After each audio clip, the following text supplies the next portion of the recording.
Bonjour à tous, on a décidé aujourd'hui chez Machine 3D de vous présenter le scanner DSEX de Shining, un scanner très pertinent pour le secteur dentaire et je suis avec Jean-Michel qui est notre prothésiste expert depuis 20 ans à nous aider à utiliser au mieux ce scanner. Objectif de cette petite vidéo, vous montrer la simplicité d'utilisation de ce scanner et scanner un montage en occlusion de deux empreintes, deux modèles. Voilà. Alors, comme vous voyez, le DSEX c'est livré complet avec son système de scan, avec différents outils, des outils pour caler les plateformes et puis des plateformes pour tenir l'occlusion ici avec un système de ressort qui est très pratique en fait pour changer, éventuellement travailler avec d'autres modèles. Un porte-empreinte, voilà.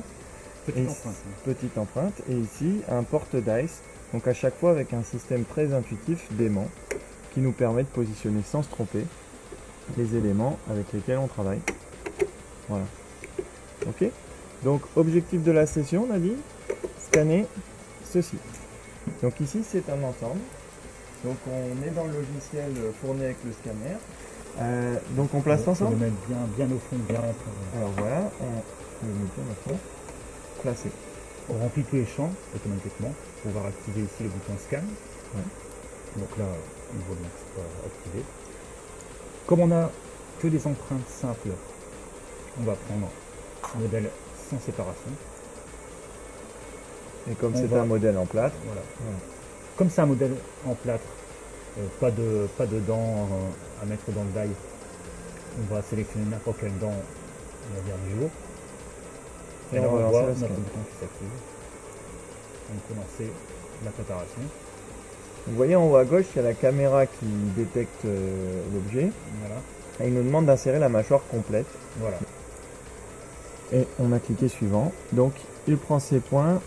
Alors c'est de la lumière structurée. Vous voyez les zébras qui arrivent sur le modèle.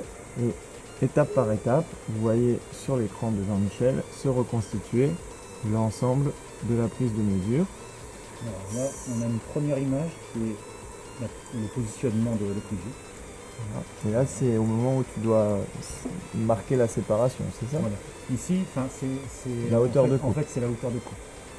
Donc si on coupe là, on ne retrouvera pas notre... D'accord. Donc on va enlever le bas. L'assemblage nous permettra tout à l'heure de recaler les arcades les unes par rapport aux autres. C'est ça. Donc là, on a récupéré l'ensemble, c'est déjà maillé ici. Voilà.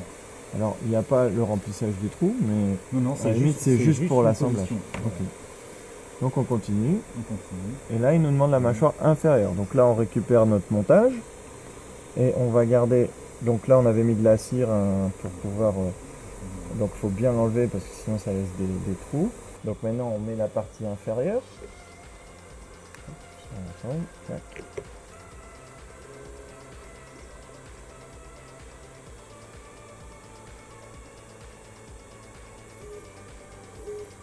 Donc bien sûr, si la capture faite n'est pas suffisante, bon là on voit que c'est quand même très bien, hein, on peut rajouter des scans, c'est ça? Oui. Tout à fait. Et donc on accumule, et ce qui est incroyable, c'est qu'on peut même viser là où on veut scanner, en faisant tourner simplement le modèle 3D sur l'écran, le scanner suit derrière en modifiant sa position. C'est vraiment très très bien fait. Donc l'arcade inférieure est quasiment scannée, voilà. Je pense qu'on a un très bon résultat. Hein. Voilà. Donc on va enchaîner sur celle du dessus.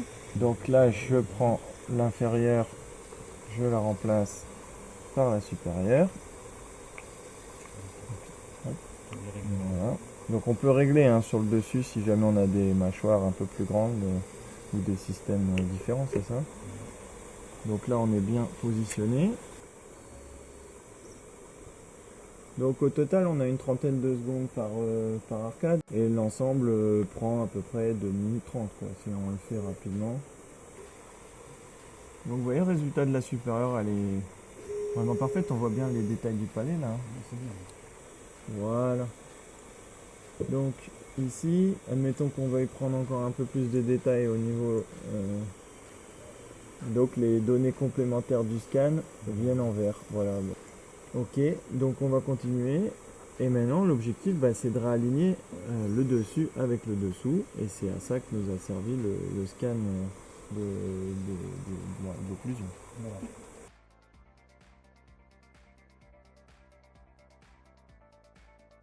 Et donc là, on peut sortir le fichier STL et travailler directement. Voilà. Mais tout à l'heure, on n'a pas nettoyé, pour aller vite, hein, on n'a pas nettoyé les agrégables, mais on a plus. Là, c'est terminé. Voilà, là c'est terminé.